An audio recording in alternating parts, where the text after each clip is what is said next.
What started as peaceful protests in Hong Kong against an extradition bill has degenerated into unrest and riots.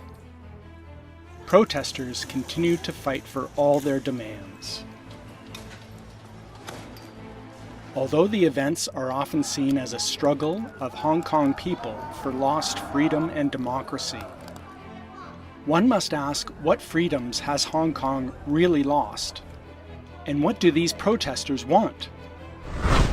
Those who have lived in Hong Kong under British colonial rule would not have seen any real change in the way of life here. Political freedoms have increased since sovereignty was handed back to China in 1997. Hong Kong retains a free press, as well as the right for people to organize protest marches and express their views. Since the return of Hong Kong's sovereignty to China in 1997, China has helped and supported Hong Kong whenever we were in trouble.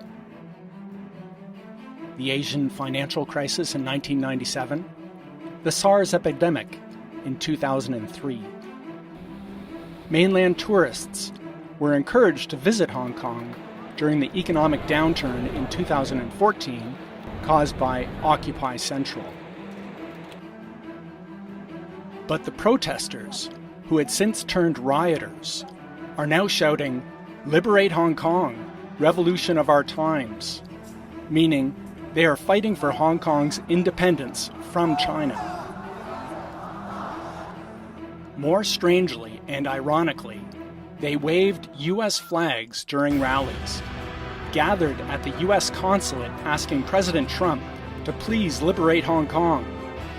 They even openly asked the U.S. to invade Hong Kong with its 7th Fleet. These rioters somehow believed they could start a revolution to subvert the Hong Kong government and even the central government of China. In fact, Hong Kong, an island of only about 1,000 square meters, with neither its own water nor food supply, nor airspace access, cannot live without China. Its economy would collapse without the backup and support of China.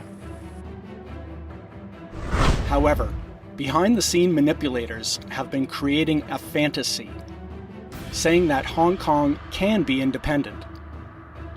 Water can be imported from the US or Singapore. Electricity can be generated through solar energy. The US will grant an independent Hong Kong most favored nation status, and Hong Kong's economy would be even better.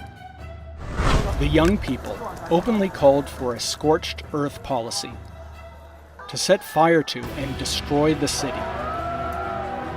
They don't really want the government to improve or to make any policy changes. They just want to ruin our city and to overthrow the government.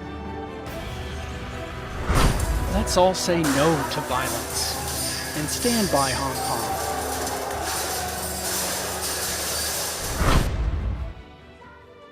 Let's ask all peace-loving people in the world to support Hong Kong